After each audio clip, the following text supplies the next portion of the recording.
सरकार की कैबिनेट लगातार जनसंवाद कर रही है, जनता से रूबरू होकर असल मुद्दे को जानने समझने का प्रयास कर रही है और फिर उसी के लिहाज से जरूरी फैसले ले रही है। और ये बात हम यूं ही नहीं कह रहे। दरअसल 11 अक्टूबर को कैबिनेट मीटिंग में 40 एजेंडे पेश किए गए, जिन्हें सर्वसम्मति से पास कर दिया गया। चलिए आपको ग्राफिक के माध्यम से ये बताते हैं कि कौन से फैसले जनहित में लिए गए। पुराने रिहायशी इलाकों में कमर्शियल इस्तेमाल को लेकर पॉलिसी बनी। ग्राउंड प्लस 2 फ्लोर को लेकर भी नई पॉलिसी बनाई गई। रिहायशी इलाकों में कमर्शियल इस्तेमाल को 6 महीने में रेगुलर करवा सकते हैं। रेगुलर करवाने के लिए 6 महीने के अंदर अप्लाई करना होगा, नहीं तो फाइन लगेगा। हर एक सब डिवीजन को उपजिला घोषित किया गया। आमजन वहां भी रजिस्ट्री करवा सकते हैं। 31 मार्च 2024 तक अप्लाई करें। क्षतिपूर्ति पोर्टल पर आवेदन देने वालों को मुआवजा मिलेगा। 5,457 लोगों को मुआवजा दिया जाएगा। 5.91 करोड़ रुपए का अब तक मुआवजा दिया गया।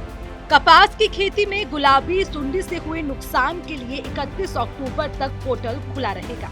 आपको बता दें कि मुख्यमंत्री ने एक क्लिक में 5,90,99,000 रुपए बाढ़ प्रभावितों के खाते में भेजे और अब तक कुल 7,50,99,000 रुपए की राशि जारी की जा चुकी है। वहीं घर, पशुधन, कमर्शियल और घरेलू सामान के लिए 8,456 क्लेम मिले थे, जिसमें पहले भी 40 मृतकों के परिजनों को 1,60,00,000 रुपए दिए गए थे।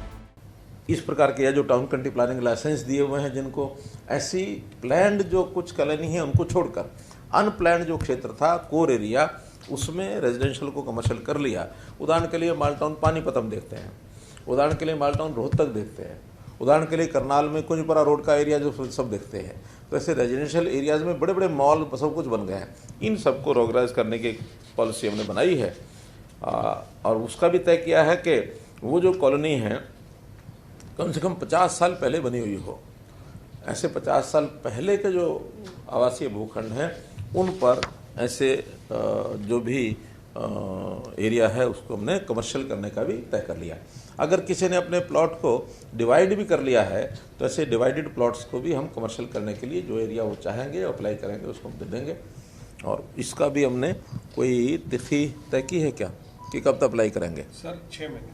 6 महीने यानी अब से 6 महीने, 3 महीने इस साल के लगा लें, 3 अगले साल 31 मार्च मोटा मोटा मान के चले कि तब तक वो अप्लाई कराएंगे। उस समय तक अगर अप्लाई नहीं करते हैं तो फिर उनको एक फाइन भी लगाया जाएगा, उनके खिलाफ कार्रवाई करनी होगी, वो हम करेंगे। साथ ही मुख्यमंत्री ने कहा कि नूह हिस्सा में मारे गए 2 होमगार्ड को 50 लाख और 4 नागरिकों को 4-4 लाख रुपए का मुआवजा दिया गया है। साथ ही नूह हिस्सा में हुए नुकसान की भरपाई, जिम्मेदारी और चिन्हित दंगाइयों पर नियमानुसार कार्रवाई की जाएगी। इतना ही नहीं, मुख्यमंत्री मनोहर लाल ने कांग्रेस नेता भूपेंद्र सिंह हुड्डा के जातिगत जनगणना पर प्रतिक्रिया दी। समाज की एकता, अखंडता को जितना बड़ा धक्का पहुंचाने की इनकी मुहिम चल रही है तुच्छ राजनीतिक कारणों से, ये मैं समझता हूं कि इस देश के लिए भी, प्रदेशों के लिए भी अच्छा नहीं है। हमारे यहाँ कोई भी इस प्रकार की डिमांड ना पहले हुई है ना अब हो रही है और उसका कारण भी है। कारण ये है कि हमने समाज में जो तकलीफ वाला वर्ग होता है, जो डाउन ट्रोडन है किसी भी कारण से, जो नीडी है, उन सब की आवश्यकता पूर्ति, उनका ध्यान रखना, उनके हित का ध्यान रखना, ये हम पहले से करते हैं। आखिर हमारा फैमिली आईडी, परिवार पहचान पत्र, इसी काम करने के लिए तो बनाया हमने। अगर हम बीपीएल की संख्या गिने तो पहले तो सिर्फ 1,20,000 रुपया वार्षिक आय जिसकी होती थी उसी के नीचे बीपीएल होता था और हमारे राशन कार्ड भी 23-24 लाख ही थे। लेकिन हमने पीपीपी बना करके उस स्लैब को बढ़ाया, 1,80,000 किया। राशन कार्ड की संख्या जहाँ तक है वो 30 लाख से ऊपर 34 लाख हो गई है। हमारा ये जो आयुष्मान कार्ड का आंकड़ा है ये भी 1,80 तक 29 लाख ये हो गया था, 29.5 लाख, 8 लाख अगला हमने 3 लाख तक का ये कर दिया, 37 लाख परिवार हो गए, कुल 70 लाख परिवार हैं। 55% लोगों को हमने इस प्रकार की राहत देने का प्रावधान किया है।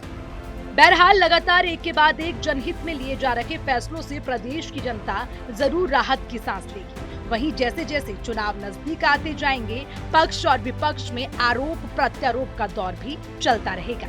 सूर्य समाचार के लिए चंडीगढ़ से रवि चंदेल की रिपोर्ट।